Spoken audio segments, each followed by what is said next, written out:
Morning class. आज हम हमारे नए टेस्ट पेपर का सॉल्यूशन बनाते हैं। हमारा जो टेस्ट फॉर्म नंबर है वो हमारे पास है 024204। ये हमारे पास एनटीपीसी एग्जाम की टेस्ट सीरीज है जिसमें मैथ्स के टोटल 30 क्वेश्चंस आते हैं। तो चलिए आज स्टार्ट करते हैं इन 30 क्वेश्चंस का एनालाइज आज के पहले क्वेश्चन से। पहला क्वेश्चन ये रहा हमारी स्क्रीन पर। Find the value of expansion. हमें इस श्रेणी के 50 पदों का योग बताना है कि क्या होगा। सीरीज हमें दे रखी है 1 - 4 + 5 - 8 + 9 - 12।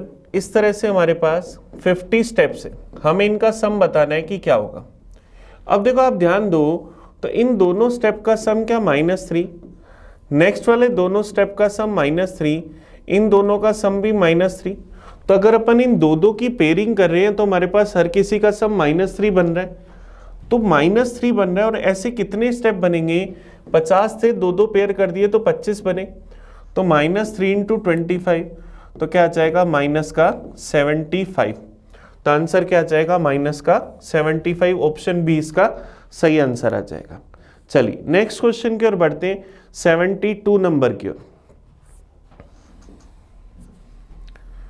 हमें बताना है कि इससे कौन सी संख्या से डिवाइड होगा।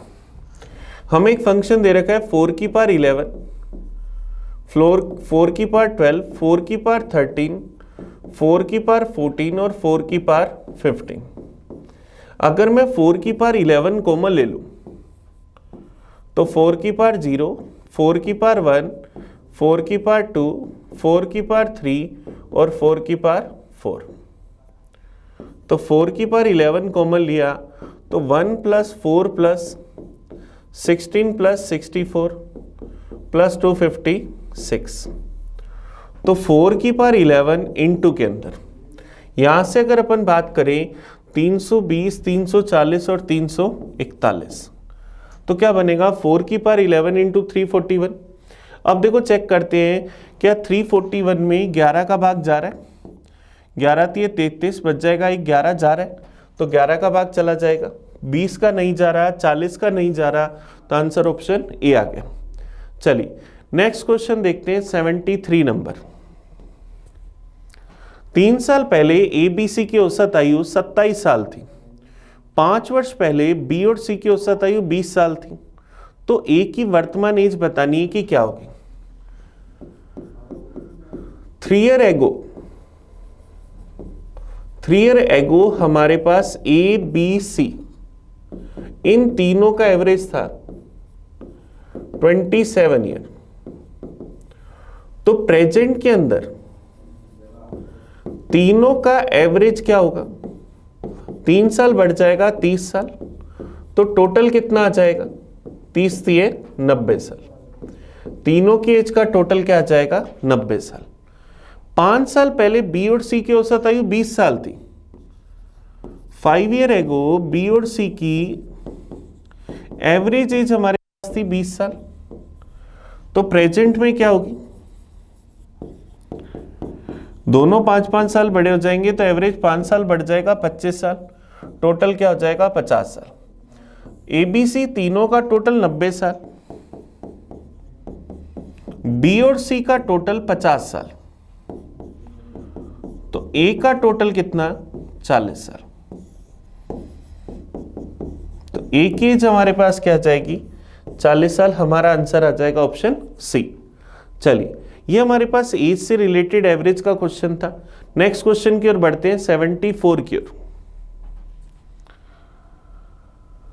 20% का, 50% का, 75% का, 70 का मान हमें बताना है कि क्या होगा। चलिए कोशिश करते। 70 के, 20% के, 50% का, 75% का मान हमें बताना है कि क्या होगा। 20% क्या 1/5, 50% क्या 1/2, 75% क्या 3/4। 5 दूनी 10 से 0 कैंसिल, 7 × 21/4 तो 4 का भाग दूंगा तो क्या आ जाएगा 5.25। तो आंसर क्या आ जाएगा ऑप्शन ए। ऑप्शन ए हमारे पास इसका सही आंसर आ जाएगा। चलिए नेक्स्ट क्वेश्चन की ओर बढ़े, क्वेश्चन नंबर 75 की ओर। किसी संख्या के 30% को 91 में से घटाया जाए तो वही संख्या प्राप्त हो जाएगी। तो वह संख्या बतानी है कि क्या होगी। 91 में से अगर हम किसी संख्या का 30% घटाएंगे तो वो संख्या मिल जाएगी, इसका मतलब 100% मिल जाएगा। तो 91 किसके बराबर है? 130% के। हमें क्या चाहिए? नंबर। 91 की वैल्यू 130%, हमें वैल्यू चाहिए 100% की। परसेंटेज से परसेंटेज गया, 0 से 0 गया, 13 से गया 7 पर, 7 गुना 10 70। तो हमारा नंबर क्या आ जाएगा? 70। ये हमारा आंसर आ जाएगा। आप चाहो तो नंबर x भी मान सकते हो। अगर नंबर x मानोगे तो आप क्या कहोगे? 91 माइनस एक्स का 30% बराबर किसके आएगा? x की। तो क्या आ जाएगा? 91 बराबर x का 130%। यहाँ से मैं x सोल्व करना पड़ेगा। x इंटू 130, परसेंटेज हटाऊंगा बट्टा में 100 बराबर 91। 0 से 0 गया, 13 से गया 7 बार, तो x की वैल्यू 70। तो ऐसे भी कर सकते थे। चलिए नेक्स्ट क्वेश्चन की ओर बढ़ते हैं, 76 की ओर। एक दुकानदार 2400 रुपए में सामान बेचकर 25% का लाभ अर्जित करता है। तो 2040 रुपए में सामान बेचे तो उसे कितने परसेंट का लाभ होगा? इनिशियली प्रॉफिट हो रहा है 25% का, जब आर्टिकल को बेचा जा रहा है 2400 रुपए में। तो यहां से सबसे पहले कॉस्ट प्राइस निकाले। 25% का मतलब 1/4, कॉस्ट प्राइस 4, प्रॉफिट 1 का, सेलिंग प्राइस 5 की वैल्यू 2400 रुपए, तो 1 की वैल्यू 480 रुपए। तो 4 की वैल्यू क्या आ जाएगी? 1920 रुपए। आर्टिकल का कॉस्ट प्राइस आया 1920 रुपए।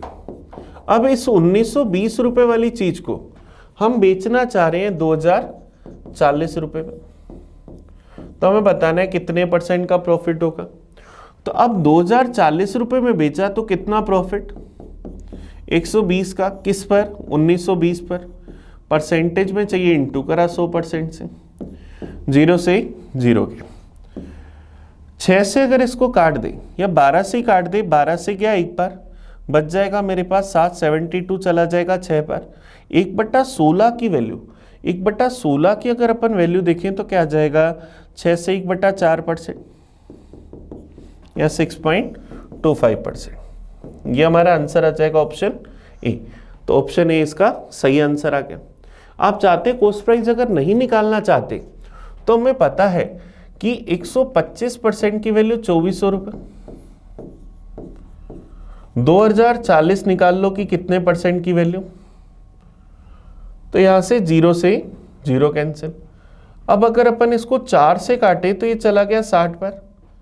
4 से अगर इसको काटूं तो ये चला गया 51 बार। फिर अगर अपन इसको 6 से काटे, 4 से काटे, 5 से काट दें, ये गया 12 बार, ये गया 25 बार। 25 को अगर 51 से गुना करें तो 1275/12, तो ये क्या आ जाएगा? 106.25%। इसका मतलब 100% तो कॉस्ट प्राइस, तो 6.25% का लाभ हो गया। आंसर ऑप्शन क्या आ जाएगा? ए आ जाएगा। चलिए नेक्स्ट क्वेश्चन देखते हैं, 77 number. A sum of money invested at simple interest triple itself in 8 years. In how many years it will become 20 years time? कह रहे कोई धनराशि साधारण ब्याज की दर से 8 साल में 3 गुना हो गई, तो 20 साल में ये कितने गुना हो जाएगी?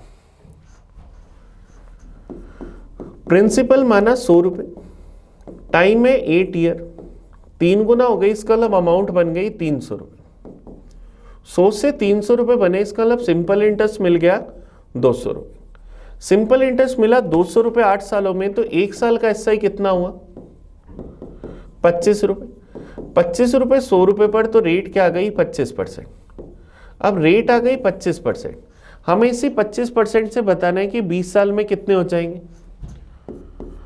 प्रिंसिपल 100 रुपए, रेट है 25%, टाइम है 20 साल। 25% से 20 साल का एसआई परसेंटेज 25% गुना 20, 500%। मतलब सिंपल इंटरेस्ट मिलेगा 500 रुपए। 100 रुपए प्रिंसिपल, तो अमाउंट क्या हो जाएगी? 600 रुपए। तो 100 से 600 रुपये हुए तो कितने गुना हो गए? 6 गुना। तो हमारा आंसर क्या आ जाएगा? Option C. तो हमारे पास आंसर क्या आ जाएगा? ऑप्शन सी आ जाएगा। कितने गुना हो जाएंगे? 6 गुना 6 टाइम्स। ऐसे कर सकते हैं। या आप देखो, आपको पता है कि 3 गुना हो गया 8 सालों में। A sum of money invested at simple interest triple itself in 8 year। तो 8 सालों में 2 SI मिले, 2 SI मिले तो 4 सालों में 1 SI मिला, तो 20 सालों का मतलब इसका 5 गुना, तो 5 गुना SI मिलेंगे, इसका मतलब 5 SI मिल जाएंगे। 5 सिंपल इंटरेस्ट मिलेगा, 1 प्रिंसिपल होगा, तो क्या हो जाएगा? 6। तो कितने गुना हो जाएंगे? 6 गुना। ये हमारा आंसर आ जाएगा। चलिए नेक्स्ट देखते हैं 78 नंबर। 3 कारों की चालों का अनुपात दे रखा है, तो उसी दूरी को तय करने में लिए गए समय का अनुपात बताना है कि क्या होगा। अगर डिस्टेंस कांस्टेंट हो, डिस्टेंस अगर कांस्टेंट होती है तो स्पीड और टाइम क्या होते हैं? इनवर्सली प्रोपोर्शनल होते हैं। हमें 3 कारों की चालों का अनुपात दे रखा है 2:3:4। तो अगर अपन यहां से इनके टाइम का रेशियो निकालें तो क्या 1/2 1/3 1/4। एग्जैक्ट रेशियो चाहिए, सबको 12 से गुना कर दें। 12 गुना 1/2, 12 गुना 1/3, 12 गुना 1/4। तो क्या आ जाएगा? 6:4:3। तो टाइम का रेशियो क्या गया? 6:4:3। ये हमारा आंसर आ जाएगा ऑप्शन डी। चलिए, अब आप चाहते तो देख सकते थे कि 6 और 2 का गुना 12, 4×3 12 और 4×3 12, इनका मल्टीप्लाई इक्वल होता है, तो ऑप्शन से भी चेक कर सकते थे। नेक्स्ट क्वेश्चन देखते हैं 79। A mixture contain milk and water in the ratio 5:1. On adding 5 liter of the water, the ratio of milk and water become 5:2. The quantity of the milk in the mixture. दूध और पानी का अनुपात 5:1 है। जैसे हमने इसमें 5 लीटर पानी मिलाया तो रेशियो क्या हो गया? 5:2। ये 1 से 2 हुआ तो 1 बढ़ा, 1 की वैल्यू 5 लीटर, तो 5 की वैल्यू 25 लीटर। तो इस मिक्सचर में इनिशियली हमारे पास दूध कितना था? 25 लीटर। हमारा आंसर क्या आ जाएगा? Option B. ऑप्शन बी इसका आंसर आ जाएगा कि इनिशियली इसमें दूध की मात्रा कितनी है? 25 लीटर। चलिए नेक्स्ट क्वेश्चन देखते हैं, क्वेश्चन नंबर 80। भिन्न 27/35 में से क्या घटाया जाए कि रेशियो क्या रह जाए? 2:3 रह जाए। 27 में से भी x घटा दी, 35 में से भी x घटा दिए, ताकि रेशियो क्या रह जाए? 2:3। ये हमें कह रहे हैं what number must be taken from each term of the fraction 27:35 that it may become 2:3। Cross multiply कर दे। 81 - 3x बराबर 70 - 2x। तो ये इधर आते ही प्लस का 3x - 2x x, 70 इधर आते ही माइनस का 81 - 70 11। तो क्या घटा दे इसमें से? 11। ये हमारा आंसर आ जाएगा। चलिए नेक्स्ट क्वेश्चन की ओर बढ़ते हैं, क्वेश्चन नंबर 81 की ओर। अभी हमने पेपर के 10 क्वेश्चन कर भी लिए। हमारे पास इस पेपर में टोटल 30 क्वेश्चन आते हैं। तो चलिए क्वेश्चन नंबर 11 की ओर चलते हैं। एक्स पुरुष किसी काम को 30 दिन में कर सकते हैं। यदि 6 अधिक पुरुष होते तो काम 10 दिन पहले पूरा हो जाता। तो स्टार्टिंग में बताना है कि कितने पुरुष थे। एक्स लोग किसी काम को 30 दिन में कर सकते हैं। यदि 6 पुरुष अधिक होते तो ये काम करने में क्या होता? 10 दिन पहले पूरा हो जाता है। 10 दिन कम लगते तो कितने दिन लगते? 20 दिन। ऐसा हम कह सकते। तो हमें एक्स का मान बताना है, क्रॉस मल्टीप्लाई कर दे। x × 1 × 30 बराबर x + 6 × 1 × 20। 0 से 0 कैंसिल। 3x बराबर 2x + 12। तो x का मान क्या आ जाएगा? 12। तो प्रारंभ में कितने पुरुष थे? 12। ये हमारा आंसर आ जाएगा। चलिए नेक्स्ट क्वेश्चन देखते हैं, क्वेश्चन नंबर 82। ये टाइम एंड वर्क का क्वेश्चन था। एक व्यक्ति 6 किलोमीटर/आवर की चाल से स्थिर पानी में नौका चलाता है। स्थिर जल में स्पीड दे रखी है 6 किलोमीटर पर आवर। यदि नदी की चाल, धारा की चाल दे रखी है 3 किलोमीटर पर आवर, तो नौका को किसी बिंदु तक जाकर वापस अपने स्थान पर आने में 45 मिनट का समय लगता है, तो वह दूरी बतानी है कि क्या होगी। किसी पर्टिकुलर स्थान तक आने और जाने का टोटल टाइम 45 मिनट है। टाइम क्या होता है? Distance upon speed. मान लिया वो दूरी d किलोमीटर। एक बार हम धारा के विपरीत जाएंगे तो x माइनस वाई 6 माइनस 3 3 की स्पीड से, एक बार जाएंगे धारा की दिशा में 6 प्लस 3 9 की स्पीड से। टाइम लगा 45 मिनट, आवर्स में बदला, भाग दिया 60 का। यहां से हम d निकाल लें, एलसीएम आ जाएगा 9, 3d प्लस डी, 45/60 3/4, तो 4d बराबर 9 27/4 या d बराबर 27/16। 27 में 16 का भाग देते, 16 का भाग गया एक बार, बच जाएगा 11, पॉइंट लगाया 110, फिर मेरे पास चला जाएगा 6 बार 96, बच जाएगा 14 140, फिर चला जाएगा 8 बार। 1.68 वाला कौन सा ऑप्शन है? 1.6875 किलोमीटर। ये हमारा आंसर आ गया कि 1.6875 किलोमीटर गए और इतना ही वापस आ गए। चलिए नेक्स्ट क्वेश्चन देखते हैं। ये हमारे पास बोट एंड स्टीम का क्वेश्चन था जिसमें हमें डिस्टेंस बतानी थी। नेक्स्ट क्वेश्चन करते हैं 83 नंबर। एक व्यक्ति प्रवाह की ओर x किलोमीटर प्रति घंटा और धारा के विपरीत y किलोमीटर पर आवर की स्पीड से चल सकता है, तो स्थिर पानी में उसकी स्पीड बतानी है कि क्या होगी। अब प्रवाह की ओर डाउनस्ट्रीम क्या दे रखी है? x kilometre per hour. Upstream हमें क्या दे रखी है? y kilometre per hour. तो हमें यहां पर क्या बताना है? स्थिर जल में नाव की चाल, speed of boat in still water, वो क्या होगी? दोनों के टोटल का आधा, x प्लस वाई बाई 2 या 0.5 x प्लस वाई।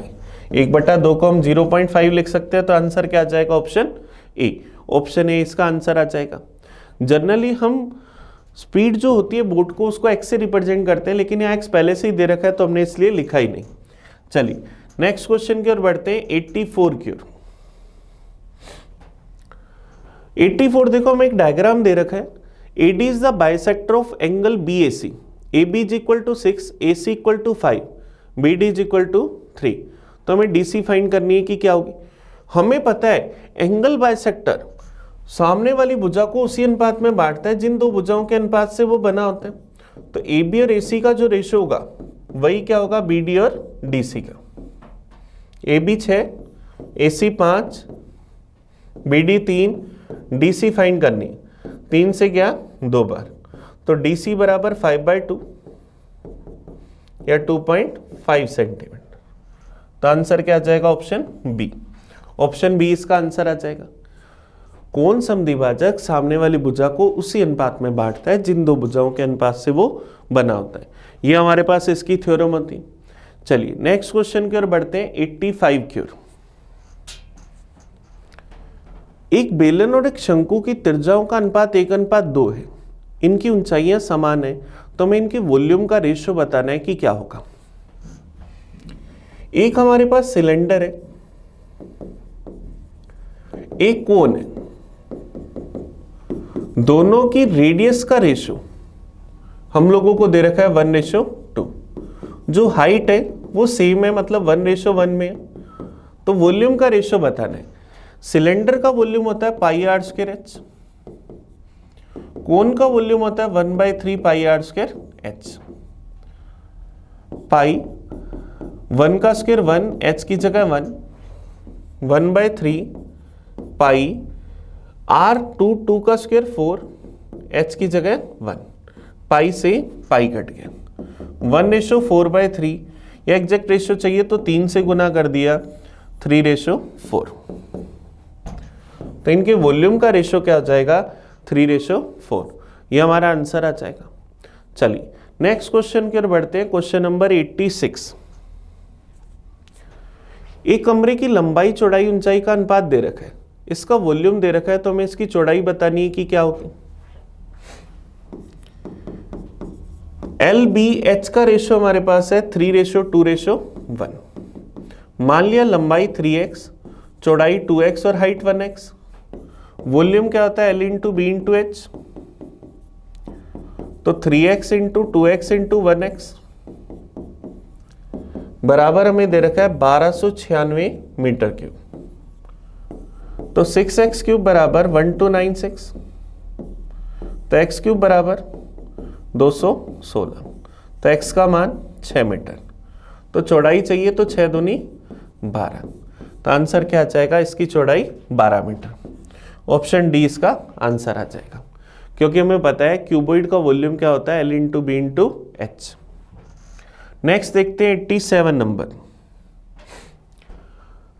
दी गई दो सरल रेखाएं PQ और RS एक दूसरे को O बिंदु पर काटती हैं। एंगल SOT 75 डिग्री है। ABC का मान बताना है कि क्या होगा।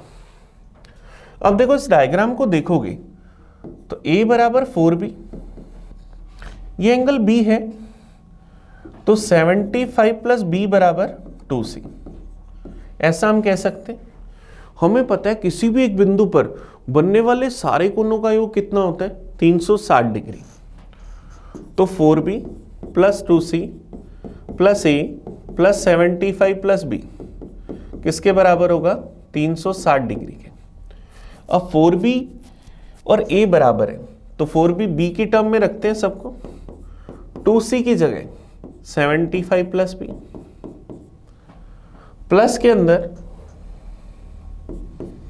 A की जगह 4B प्लस 75 प्लस B बराबर 360 डिग्री।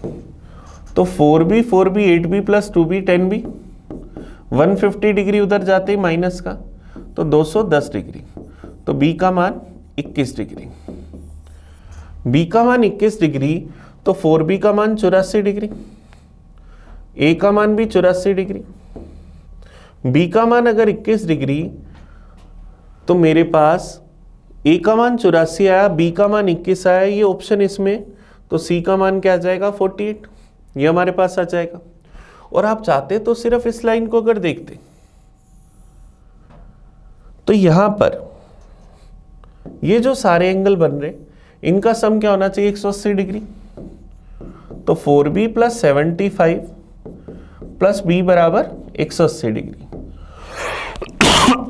सॉरी 5B बराबर क्या आ जाएगा, 105 डिग्री। तो B की वैल्यू 21 डिग्री।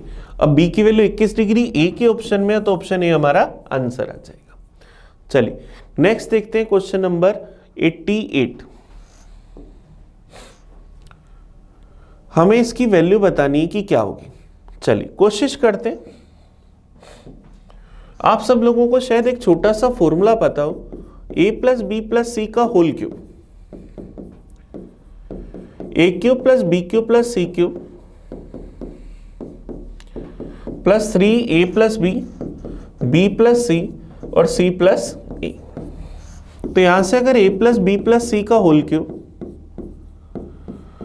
माइनस में A cube B cube C cube, अगर इसको इधर ले आए तो बराबर क्या आ जाएगा, 3A plus B, B plus C और C प्लस A। तो आंसर क्या आ जाएगा, ऑप्शन सी। तो ये डायरेक्ट हमारे पास सीधा सीधा फॉर्मूला ही है। चलिए तो हम लोगों को अगर ये फॉर्मूला याद है तो हमारे लिए क्वेश्चन कुछ भी नहीं है, नहीं तो हमें थोड़ी सी मेहनत करनी पड़ेगी। चलिए नेक्स्ट क्वेश्चन पर आते हैं 89 पर। 5 सेंटीमीटर भुजा के 7 बराबर घनों को आपस में जोड़कर एक घनाभ बनाया, तो अब हमें उस घनाभ का टोटल सरफेस एरिया बताना है कि क्या होगा। अगर ऐसे में 7 घनों को जोड़ू, 1 2 3 4 5 6 7, 2 2 4 2 6 और 1 7, प्रत्येक की भुजा 5 5 है,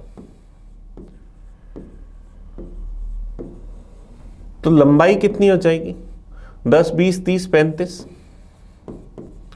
चौड़ाई तो वही रहेगी 5 मीटर 5 सेंटीमीटर, और हाइट भी क्या रहेगी 5 सेंटीमीटर। तो हमें इसका टोटल सरफेस एरिया बताना है, तो क्या होगा 2 into LB plus BH plus HL, तो 2 into LB 35 into 5 175, BH 25, HL 175, तो क्या आ जाएगा 2 गुना 375, तो क्या आ जाएगा 750, तो आंसर क्या आ जाएगा 750 सेंटीमीटर स्क्वायर। ये हमारा आंसर आ जाएगा ऑप्शन 89 का। चलिए नेक्स्ट देखते हैं 90 नंबर।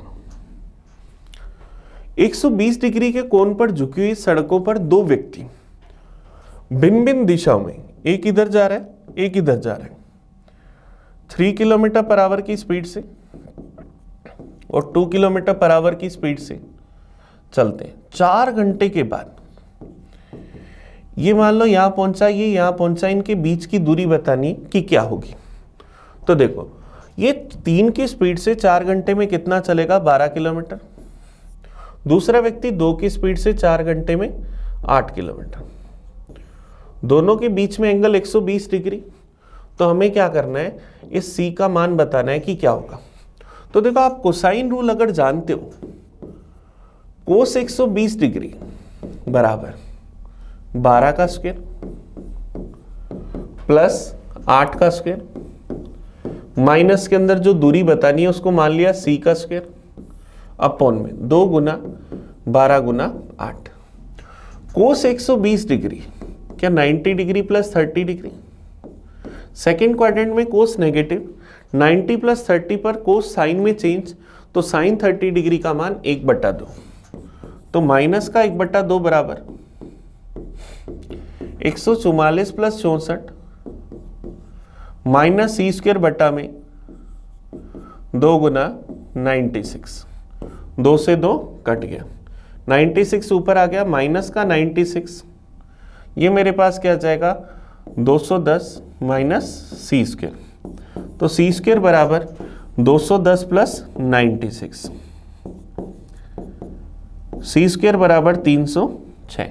अब 306 है, इसको अगर मैं लिखूं, इसके अगर मैं टुकड़े कर दूं, तो इसके टुकड़े क्या मैं ऐसा कर सकता हूं, 4 से अगर इसको काट दूं, 7 चौक 28, 2 26, नहीं 4 से तो नहीं जाएगा।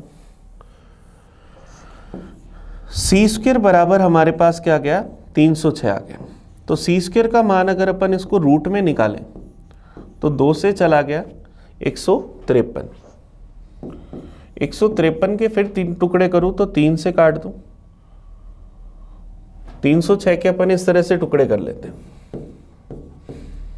2 का भाग दिया 1 5 3, फिर 3 का भाग दिया 51, फिर 3 का भाग दिया 17, फिर 17 का भाग दिया ये, तो 144 200 208, ये हमने गलत लिख दिया, 208 आएगा ये 1 सेकेंड में।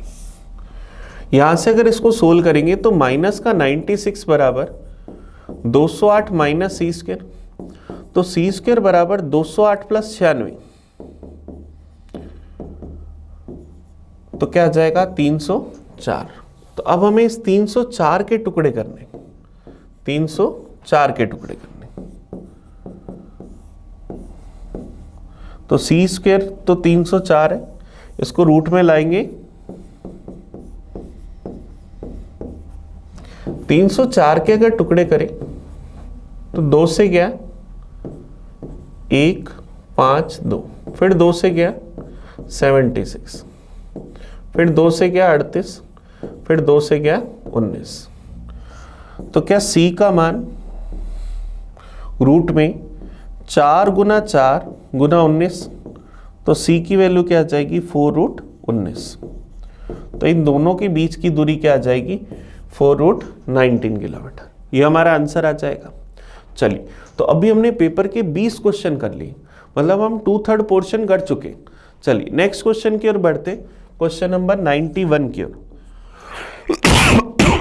सॉरी, एक वृत्त की जीवा वृत्त के केंद्र से 20 सेंटीमीटर दूर है और त्रिज्या की 1.2 गुना है, तो हमें जीवा की लंबाई बतानी है कि क्या होगी। ये वृत्त का केंद्र है, एक जीवा इसके सेंटर से 20 सेंटीमीटर दूर है। अगर इसकी रेडियस आर है तो जीवा की लंबाई 1.2 आर है, लेकिन ये इसको दो बराबर भागों में बांट देगी तो ये 0.6 आर ही होगी। तो हमें क्या करना है, जीवा की लंबाई बतानी है, पाइथागोरस थ्योरम लगाते हैं। 20 का स्क्वायर 400 प्लस 0.6 आर का स्क्वायर 0.36 आर स्क्वायर बराबर क्या आ जाएगा, आर स्क्वायर। तो 400 बराबर 0.64 आर स्क्वायर। तो 400 बटा 0.64 बराबर आर स्क्वायर। पॉइंट हटाऊंगा, 2 जीरो ऊपर, तो यहां से अगर अपन आर का मान निकालें, 400 की जगह 20, ये 10 और ये 8, तो आर का मान क्या है, 25। रेडियस 25 सेंटीमीटर, तो जीवा 1.2 आर। तो 25 दुना 25 को 2 से गुना करा 5, 25 प्लस 5 30, तो जीवा की लंबाई 30 सेंटीमीटर। ये हमारा आंसर आ जाएगा ऑप्शन बी। चलिए नेक्स्ट क्वेश्चन देखते हैं, क्वेश्चन नंबर 92। कोट 2a का मान हमें बताना है कि क्या होगा। अब देखो, आपको अगर फॉर्मूला याद हो, कोट a प्लस बी क्या होता है, cot a cot b, minus में 1 अपॉन में cot b plus cot a। अब मैं इन दोनों को बराबर अगर रख दूं, a बराबर b, तो कोट 2a का मान coat square a minus 1 upon में 2 कोट a।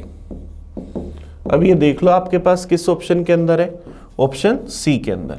तो ऑप्शन सी 92 का आंसर आ जाएगा। नेक्स्ट देखते हैं 93 नंबर। एक पहिया 2 किलोमीटर 26 डेकामीटर की दूरी तय करने में 226 चक्कर लगाता है। तो इस पहिए का व्यास बताना है कि कितना होगा, और वो भी हमें बताना है मीटर में।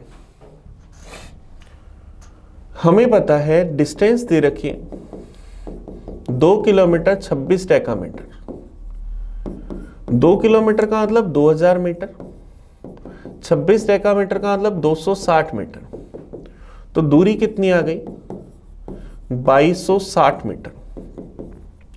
पहिया एक चक्कर में चलता है 2 पाई आर, 226 चक्कर में चलेगा, इसका 226 गुना बराबर किसके होगा, 2260 के। 226 से गया 10 बार, तो 2r की वैल्यू 10 बटा पाई। पाई का मान 22/7, तो ये गया 5 बार, ये गया 11 बार। तो 2r का मान 7 5 35/11, 35/11, तो 11 3 33, 3 से ही 2/11 मीटर। तो पहिए का व्यास कितना आ गया, 3 से ही 2/11 मीटर। ये हमारा आंसर आ जाएगा। चलिए नेक्स्ट क्वेश्चन देखते हैं, question number 94। 1 plus ten theta plus sec theta into 1 plus cot theta minus cosec theta का मान बताना है कि क्या होगा। अगर हम थीटा बराबर 45 डिग्री रख दें, तो 1 plus ten theta plus sec theta into 1 plus cot theta minus में कोसेक थीटा। थीटा 45 डिग्री रखा तो 1 plus 1 plus root 2, 1 plus 1 minus root 2, तो 2 plus root 2 into 2 minus root 2, तो 4 माइनस 2 आंसर क्या आ जाएगा, 2। तो आंसर ऑप्शन क्या आ जाएगा, ए। तो 94 का सही आंसर क्या आ गया, ऑप्शन ए आ गया। चलिए नेक्स्ट देखते हैं 95 नंबर। x की पावर 4 प्लस 1 अपॉन एक्स की पावर 4 बराबर 47 है। तो हमें x प्लस 1 अपॉन एक्स का मान बताना है कि क्या होगा। x की पावर 4 प्लस 1 अपॉन एक्स की पावर 4 बराबर 47 है। मुझे x प्लस 1 अपॉन एक्स चाहिए। अगर मैं दोनों साइड 2 जोड़ दूं,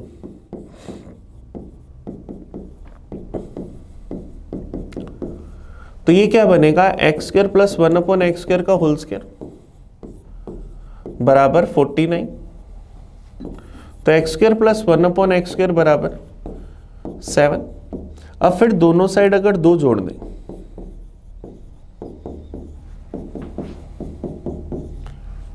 तो x प्लस 1/x का होल स्क्वायर बराबर 9 या 3 का होल स्क्वायर, तो x प्लस 1/x बराबर क्या बनेगा 3।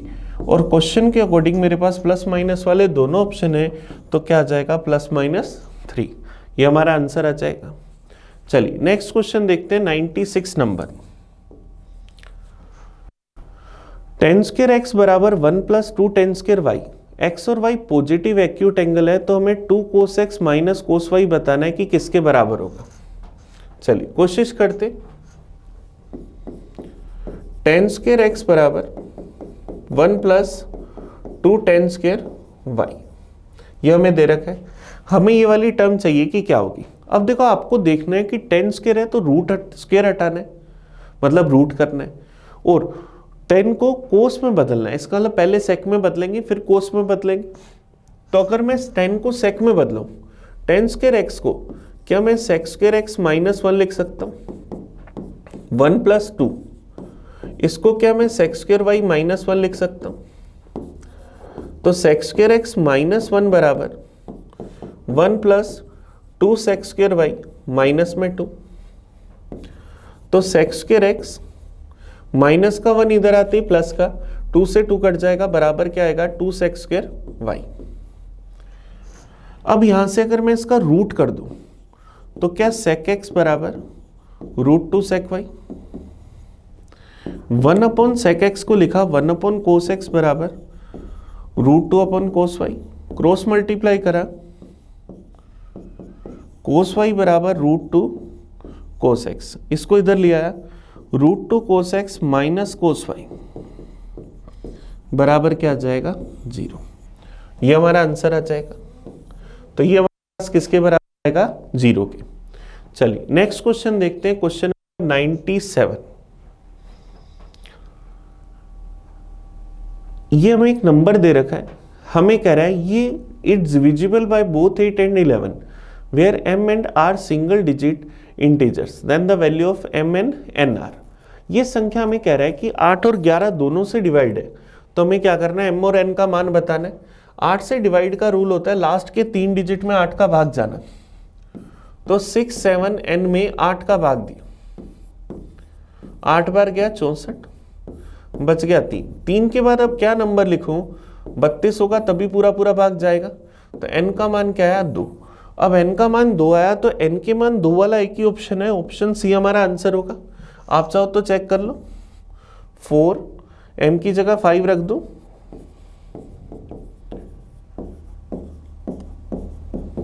अब ये 11 से भाग जाना चाहिए, तो इनका टोटल करिए 8 12 12 15 19, 5 और 7 12, 12 और 9 21, 21 और 2 23, 23 और 7 30, 30 और 19 का डिफरेंस 11 मतलब जा रहा है, तो आंसर क्या आ गया सी। वैसे भी हमारे पास एक ही वैल्यू का ऑप्शन था, तो वही हमारा आंसर था। चलिए नेक्स्ट क्वेश्चन देखते हैं 98 नंबर। 98 देखो हमारे पास डीआई का क्वेश्चन है, हमें क्या करें, study the pie chart and answer the question.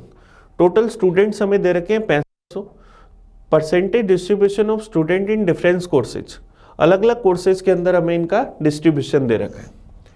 What is the value of half of the difference between the number of students in MBA and MBBS। दोनों में जो स्टूडेंट्स का डिफरेंस है उसका आधे का मान बताना है कि क्या होगा। MBA के अंदर अगर देखें तो MBA के अंदर है 26%, MBBS के अंदर 6%, 26% और 6% का डिफरेंस 20%, इस डिफरेंस का आधा 10%, तो 10% का मान बताना है। 6500 का 10% 650, तो आधे का मान क्या आ जाएगा 650 आ जाएगा। देखो इसी पर बेस है लास्ट के 3 क्वेश्चन। अगले क्वेश्चन पर चलते हैं। बीएड की तुलना में MBA में छात्र कितने प्रतिशत अधिक है। लगभग MBA में छात्र हैं 26%, बीएड के अंदर है 18%। बीएड में हमारे पास है 18, MBA के अंदर हमारे पास है 26, तो MBA में कितने स्टूडेंट ज़्यादा है 8, किससे 18 से। परसेंटेज में चाहिए इंटू करा 100% से, 2 से गया 4 बार, ये गया 9 बार, 1/9 होता है 11 से 1/9%, तो 4/9 क्या आ जाएगा 44 सही 4/9%। तो लगभग मान बताना है तो क्या आ जाएगा 44%। लगभग हम इसे क्या कह सकते हैं 44%। देखते हैं क्वेश्चन नंबर 100। फार्मेसी बीएड और एमबीबीएस के छात्रों की कुल संख्या बतानी है कि क्या होगी। फार्मेसी के अंदर हमारे पास 13%,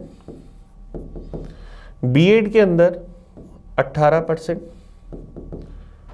और एमबीबीएस के अंदर 6%। तो इनका अगर मैं टोटल निकालूं 8 और 3 11 और 6 17 37%। तो हमें क्या चाहिए, टोटल स्टूडेंट है 6500, 6500 का 37% चाहिए। तो 6500 का मतलब मल्टीप्लाई 37 परसेंटेज हटाया बट्टा में 100। तो 65 गुना 37, 5 7 35 कैरी आ गई 3, 7 6 42 और 15 57 और 3 60 कैरी आ गई 6, 6 3 18 और 6 24, 2405। तो आंसर क्या आ जाएगा ऑप्शन सी। चलिए, तो आज के पेपर के पूरे 30 क्वेश्चंस का हम लोगों ने एनालाइज करा, इन सारे क्वेश्चंस को समझने की कोशिश करी।